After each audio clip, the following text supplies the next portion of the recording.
गांव रामगढ़ के बाहरी छोर पर एक बहुत पुरानी हवेली खड़ी थी। लोग कहते थे कि वहां कोई नहीं रहता, लेकिन रात को अक्सर खिड़कियों से रोशनी झलकती और डरावनी आवाजें आती। बच्चे तो उस हवेली का नाम सुनकर ही डर जाते और बड़े लोग कभी उसके पास नहीं जाते। गांव में 4 दोस्त थे, अजय, विक्रम, सोना और सीमा। चारों जवान और जिज्ञासु थे।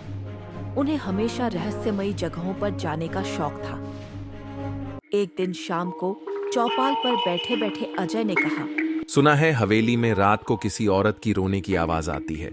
क्यों ना आज जाकर सच्चाई पता करें।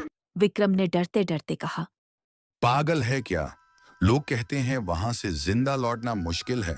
लेकिन सीमा हंसते हुए बोली, भूत प्रेत कुछ नहीं होते, चलो देखते हैं। आखिरकार चारों ने तय किया कि अमावस्या की रात हवेली जाएंगे। रात गहरी हो चुकी थी। आसमान में चांद नहीं था, सिर्फ काले बादल और दूर कहीं जुगनुओं की हल्की रोशनी। चारों हाथों में टॉर्च लिए हवेली की तरफ चल पड़े। जैसे ही वे हवेली के दरवाजे पर पहुंचे, दरवाजा अपने आप किर की आवाज के साथ खुल गया। सब सन्न रह गए। शायद हवा से खुला होगा, अजय ने हिम्मत दिखाते हुए कहा। वे अंदर दाखिल हुए।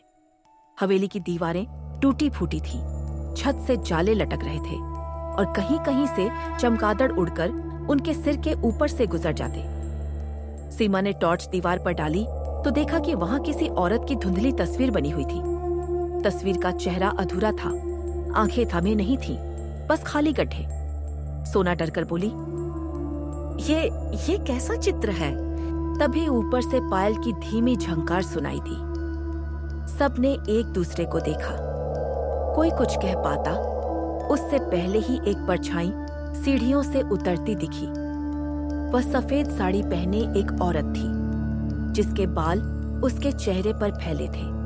कौन है वहां? अजय ने कांपती आवाज में कहा।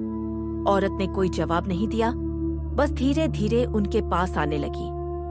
विक्रम घबरा कर भागना चाहता था, लेकिन दरवाजा अचानक धड़ाम से बंद हो गया।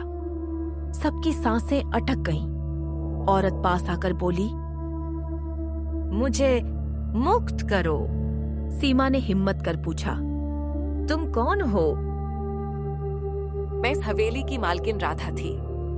मेरे ही पति ने मुझे इसी हवेली में जिंदा दीवार में चुनवा दिया था, ताकि वह सारी जमीन अपने नाम कर सके। मेरी आत्मा आज भी यहीं भटक रही है। हर अमावस्या को मैं मदद मांगने आती हूँ, लेकिन लोग डर कर भाग जाते हैं। अगर तुम मेरी हड्डियां इस हवेली की पिछली दीवार से निकालकर गंगा में बहा दो, तो मुझे मुक्ति मिल जाएगी। चारों ने कांपते हाथों से दीवार खोदना शुरू किया। अचानक दीवार से खून टपकने लगा। दीवार के अंदर से किसी के चीखने की आवाजें आने लगी। सोना डर कर चीख पड़ी, हमें भाग जाना चाहिए। लेकिन तभी दीवार टूटी और अंदर से कुछ हड्डियां और चूड़ी के टुकड़े बाहर गिरे। औरत की आत्मा वहीं खड़ी थी। उसके चेहरे पर अब एक हल्की मुस्कान थी। उसने कहा, धन्यवाद, अब मैं मुक्त हूँ।